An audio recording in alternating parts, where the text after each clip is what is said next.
Hello, everybody. Welcome to the Buckeye Weekly Podcast. I'm Tony Gerdeman here, as always, with Tom Orr. Tom, how's it been? It has been, boy, you're really throwing me off here. It has been okay. It feels like we've been a minute since we have done one of these shows, Mhm. but I was watching, you were obviously at the NFL Combine last week. I covered the Blue Jackets game at Ohio Stadium, so we were off kind of doing different stuff in the coverage sphere. I did like you asked Donovan Jackson a question about, were you surprised that the three guard rotation thing worked? Because, I personally was surprised. I think you were surprised.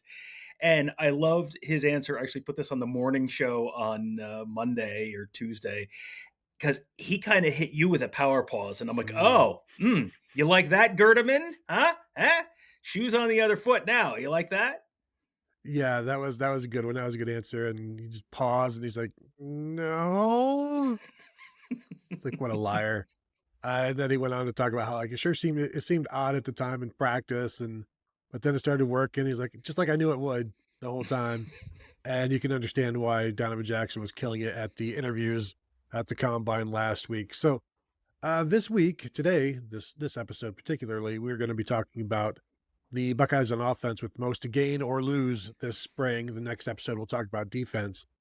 And with 8 starters gone from each side of the ball, there are plenty of players that have things to gain or lose. And Tom, I'm just going to go ahead and take the free space on this board and start this off with Julian Sayin, who has kind of um, I don't know if he has the most to gain. I'll say he has the most to gain because he is the expected starter, which means he has something to lose. But he's also like, if you become the starting quarterback at Ohio State, you're on a new plane, which means in terms of gaining there's everything you gain, but also this spring establishing himself as the guy and the number one quarterback, knowing that you're also going to have to establish yourself as a leader. So he's got the most to gain. And then how that affects Lincoln Kienholz, I'm not sure he necessarily has like the most to lose. Like maybe not. But I also think we've talked about if things don't go well for him in the spring, he said he'll have a decision to make. But I don't know that he's going to be able to leave and go somewhere that he would want to start at and start. So maybe the best decision for him is to stay and be the backup. If he does not win the job, be the backup and see how things go because crazy things happen over the course of a season. And your best decision might just be to stay put. But I'll go with Julian Sayin as the most to gain here, just because of everything that comes with the position. And went from third string, could be first string here. Yeah, and I think he is probably the guy with the single most to gain of anyone on here because if he has a good spring and if he wins the job, and I don't know that they're going to be willing to officially announce the starting quarterback at the end of spring, regardless of how things go. But you also get to a point where it's like the guys are on the team, see how things go. And if you have clearly won the job, everyone kind of knows you've clearly won the job. I don't remember when they announced Justin Fields had officially won the job, but I think it went into fall camp Mm-hmm. maybe in 2019, which, yeah, okay. Anyway, so we'll see how that goes this spring. I think this is going to be a much more interesting quarterback battle than the 2019 quarterback battle was. But I think I think you'd certainly have to handicap Julian Sayin as the favorite going into the spring, especially based on, a little bit of the stuff that we've seen, but a lot of the stuff that we've kind of heard, and even the stuff Mm-hmm. you guys got from some of the players at the combine last week. When in doubt, you go to the ultimate arbiter of Ohio State truth, Denzel Burke, and Denzel Burke said, kind of gave his blessing to Julian Sayin and talked about Lincoln Kienholz, being a really talented player as well and having an opportunity, but it felt like Denzel Burke was probably handicapping Julian Sayin as the at Mm-hmm. least the favorite to win that job. But to me, I think you can put Lincoln Kienholz in this conversation because everything you said is true. Lincoln Kienholz, if Julian Sayin comes out of the spring ahead of Lincoln Kienholz is still QB2, and you are one snap away from being QB1 at that point. And there's no one else on the roster with any experience in this offense. So Lincoln Kienholz, I think Ohio State is heavily incentivized to keep Lincoln Kienholz around one way or the other.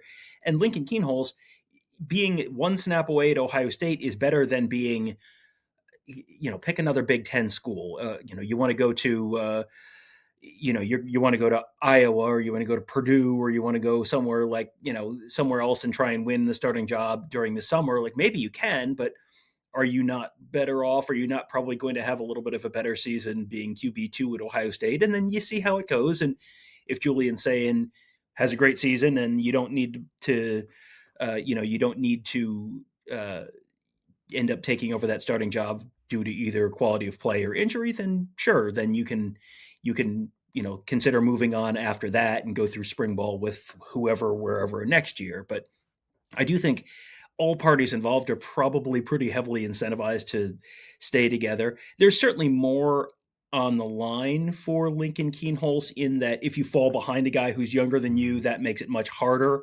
Unless you come in and just absolutely kill it and Wally Pip them in the event of an injury, I think you've got a lot on the line there. But both of these guys are young, talented guys, and they're both guys that the coaching staff is very high on. And I think they're both guys that Ohio State can win with certainly this year. So it's going to be, that is, I think, probably the highest stakes battle for both of those guys this spring.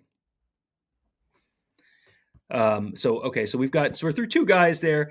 Let's talk about, let's just move right along. We're just going to do this. At least I'm going to do this. Mm-hmm. Just sort of run down the position chart here. So after quarterback, we go to running back. Boy, James Peoples, the depth chart is wide open for you there, bud. You've got you have no more Travion Henderson. You got no more Quinshon Judkins. They brought in CJ Donaldson from West Virginia. But I mean, James Peoples is someone who I think, again, everyone that you sort of talk to around the program is very high on him. Everyone feels like he is kind of that next dude up. You saw some flashes there. If you can go in and win the starting tailback job, the starting running back job this spring, you're set up to, CJ Donaldson is absolutely going to be a contributor. I think you've seen the value in, sort of mixing those reps and splitting those reps and having two guys who are healthy later in the season. But I think James Peoples has an opportunity potentially to sort of take on maybe the bigger half of a split role between those two guys this spring, if he has a good spring and if he stays healthy and all that kind of stuff. And if he does, he's got 2025, he's got 2026.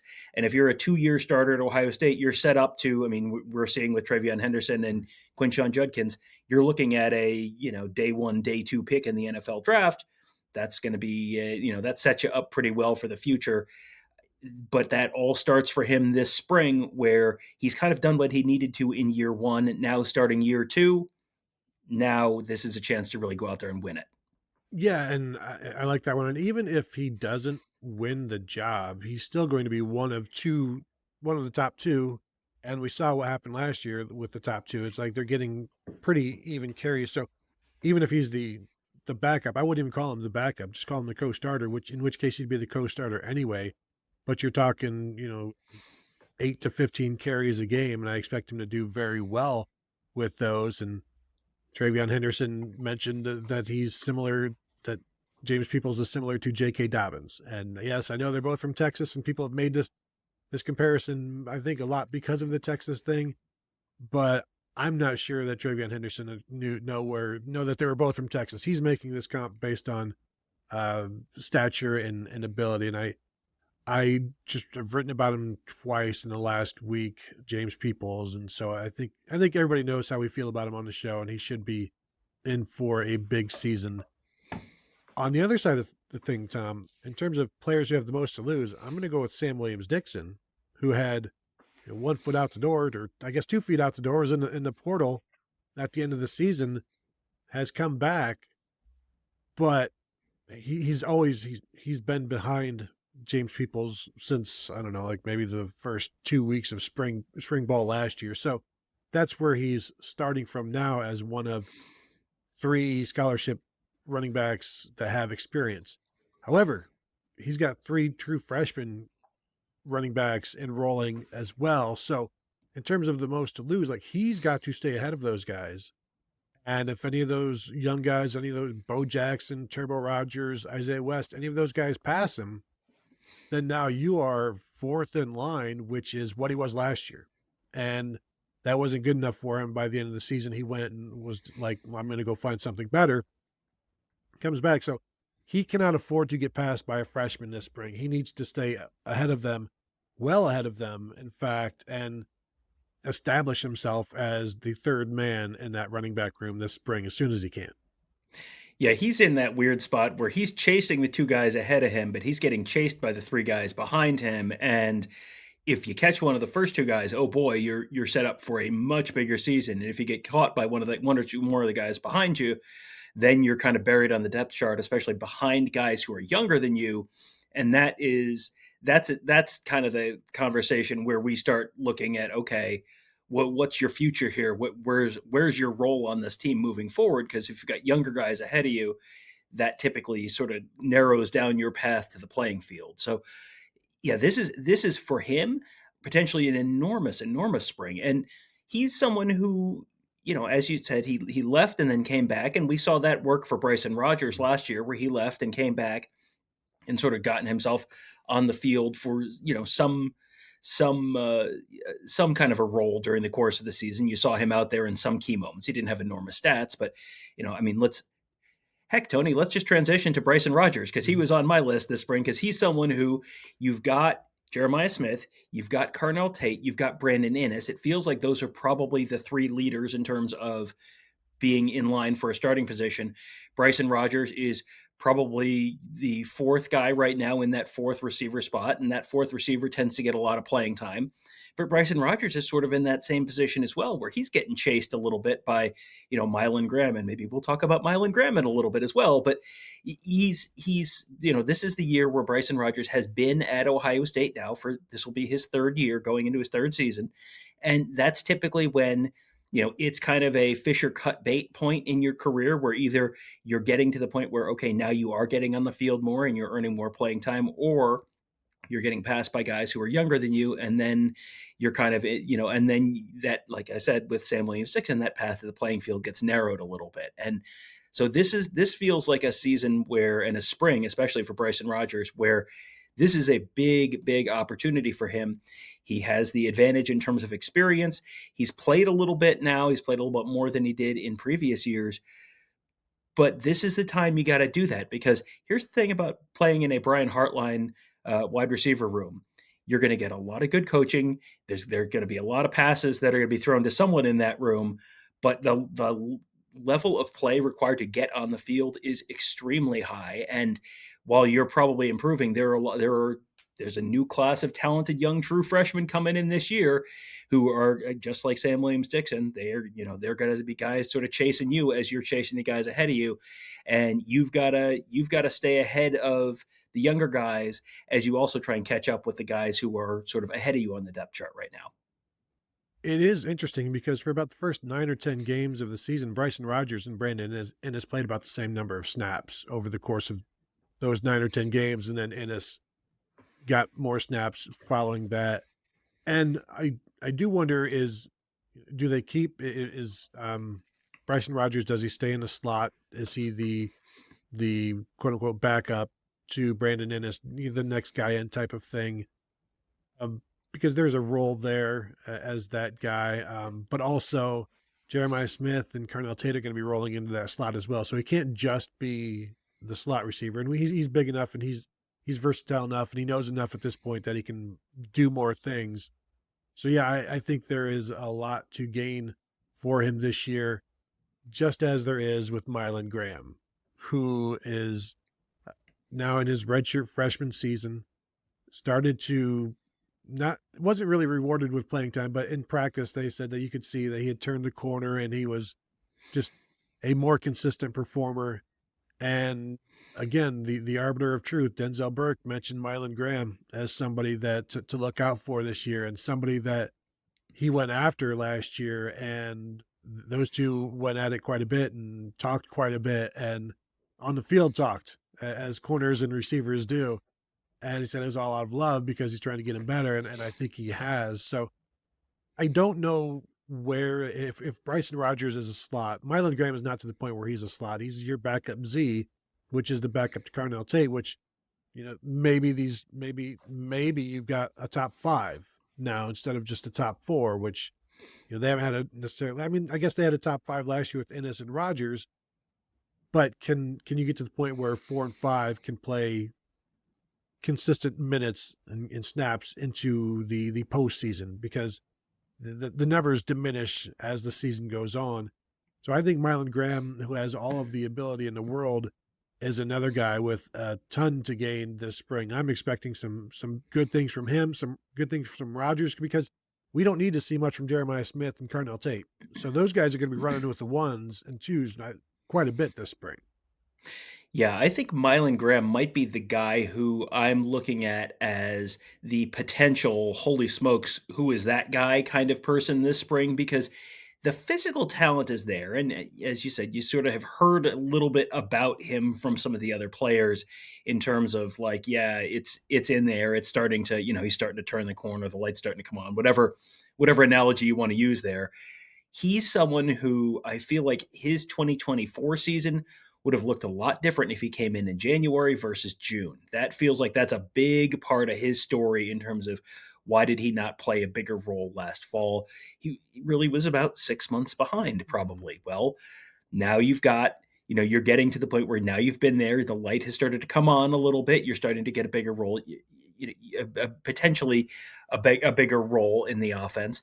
And there are going to be opportunities there this spring, as you said, because there's no reason to have Jeremiah Smith out there, running routes. And, if there is a spring game, Jeremiah Smith is not playing more than maybe a quarter or so of it. But in scrimmages, even like you don't need to have him go out there and risk injury. You're just trying to kind of keep those veteran guys healthy and give the younger guys an opportunity to play more. Mylan Graham is someone who I think might have the opportunity to take advantage of those chances and to be the guy who has the biggest leap this spring of anyone in that wide receiver room. Doesn't mean it's going to happen, just means things are sort of feel like they're lining up for him to sort of be that guy, just because he wasn't in there this spring. So now, he, instead of being 6 months behind, now he's kind of a little bit more aligned with everyone else. And maybe that physical talent can kind of just sort of take over from there. So definitely someone I'm going to be watching very closely. We've been talking about a lot of younger guys, but I think there are 2 names at tight end that I look at and go, boy, this is a big year for these 2 guys.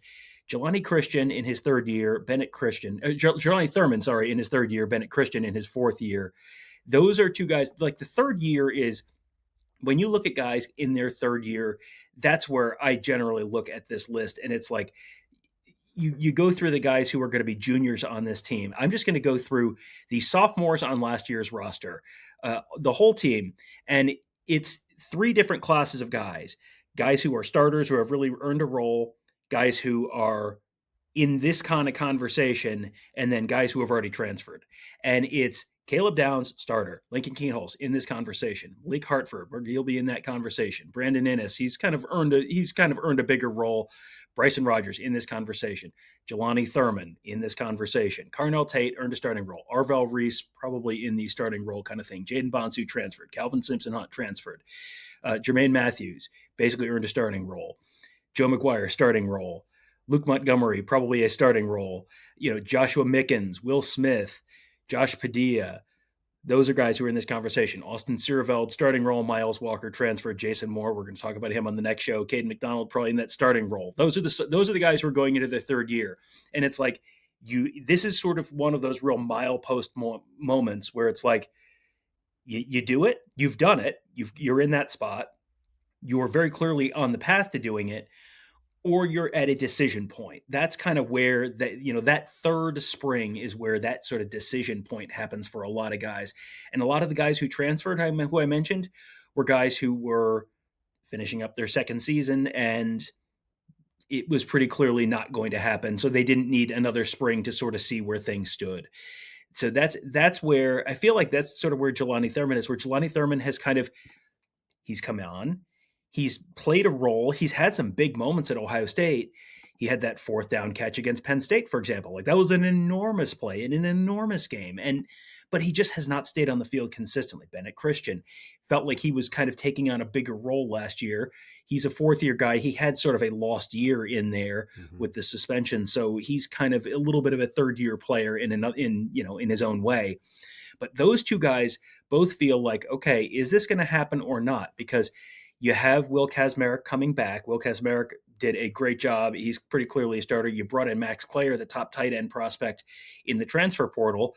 So now you've got two really, really talented guys. So now you've got a third-year guy, a fourth-year guy who are fighting for tight end 3. Can they pass Will Kazmarek and be tight end 2? I don't know, but those are two guys who have a big, big spring, because if you're in your third or fourth year and you're still tight end 3, tight end 4 on the depth chart, that tends to be a point where you get to a decision. You get to a decision tree. Do you stay or do you go? So for both of those guys, I think this is a very big spring as you sort of head up to that potential decision point. 100%. It's a huge spring for both of those guys. And I got a bunch of guys listed, and then in my spreadsheet, I'm all about spreadsheets. And then, in the next cell is either gain or lose. And with Jelani Thurman, I have just question mark, because I'm not sure if this is a big spring. He has the most to gain or the most to lose, because he was the 4th tight end last year. And if nothing changes, he's going to be the 4th tight end again this year, because Max Clare just replaces G. Scott. But the first 3 games of last year, Jelani Thurman played more snaps than Bennett Christian. And then every game after that, aside from the Purdue game, which got out of hand, and so the backups played more, Bennett Christian played more snaps in every game after that than Jelani Thurman. And that includes a couple of games where Thurman just played special teams only. Like, Bennett Christian played offense in every single game as that 3rd tight end. So that gives you an idea of how they feel about him. So yeah, this is a big spring for Jelani Thurman to either move out of the spot that he was in last year, or just stay there and decide, was I happy last year? Am I happy this year? So there's still fall camp. Yes, we know.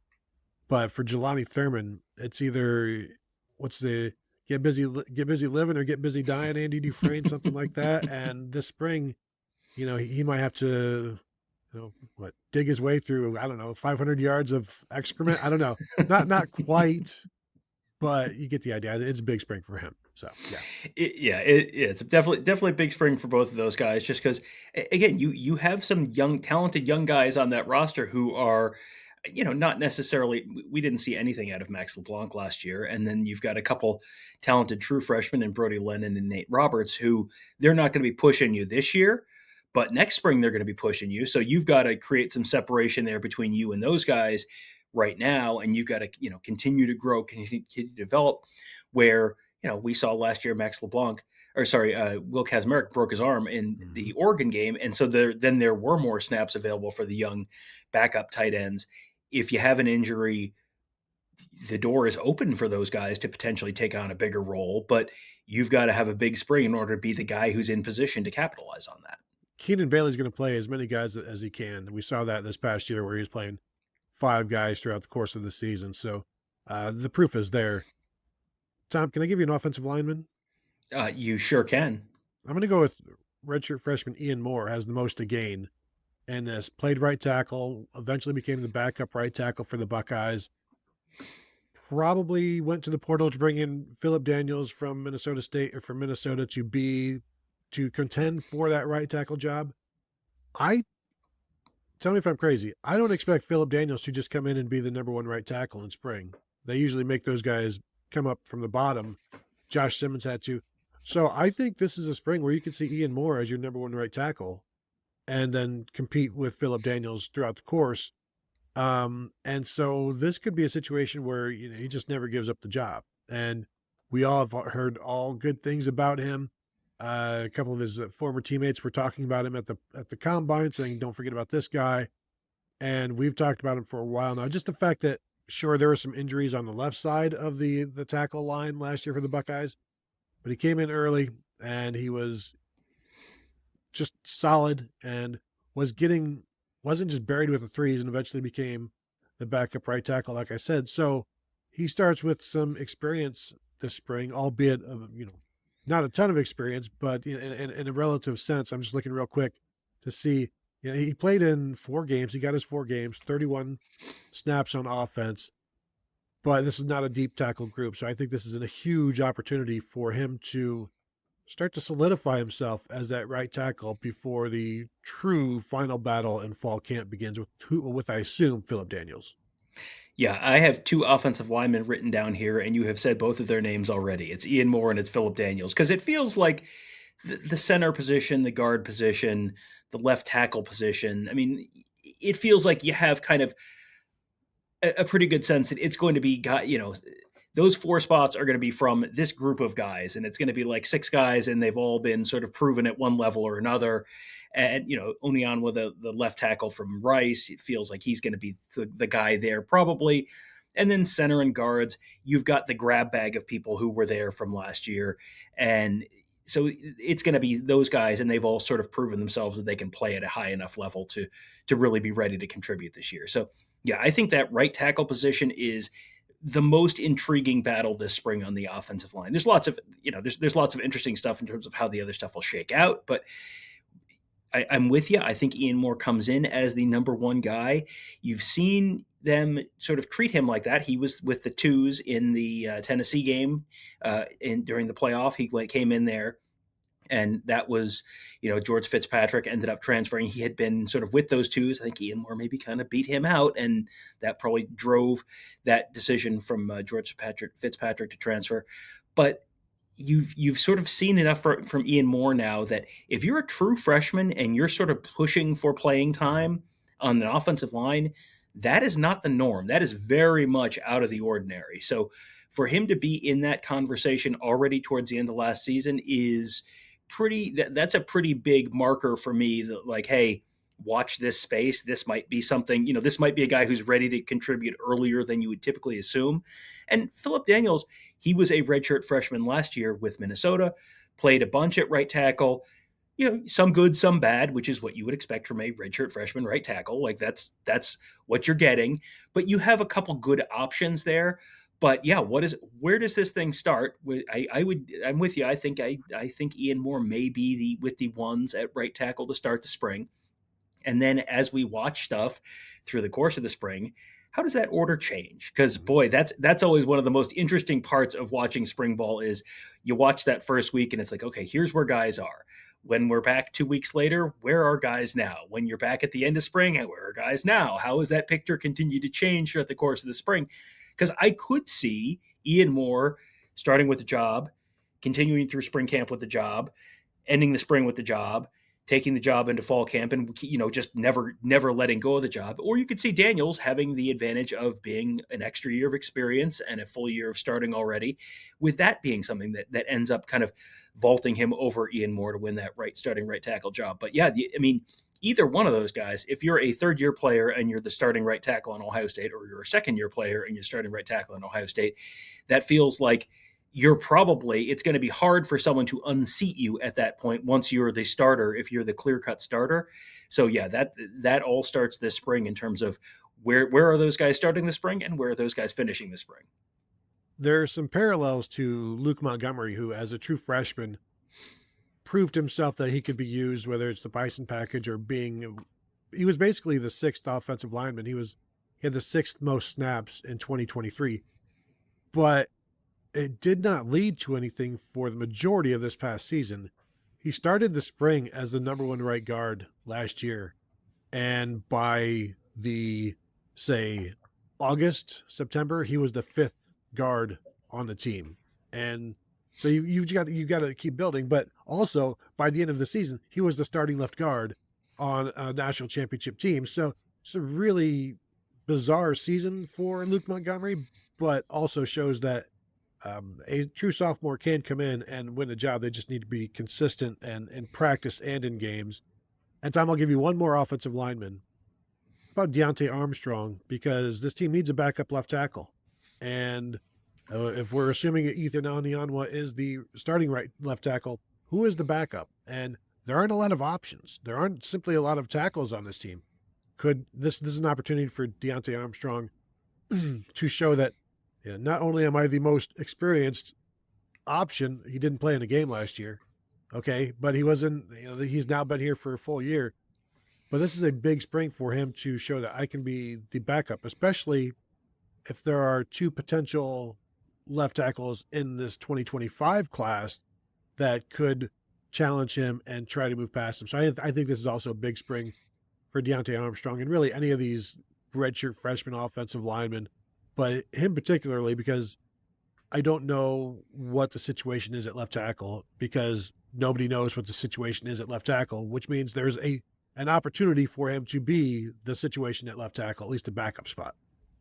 Yeah, there's a clearer path to the two deep at left tackle than there is anywhere in the interior of that offensive line for a second year guy. So, we're talking about Deontay Armstrong at left tackle, his twin brother Devontae.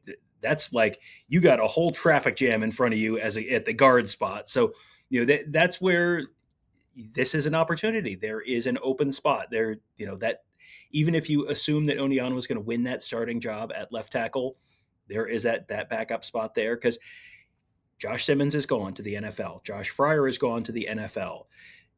Donovan Jackson has gone to the NFL.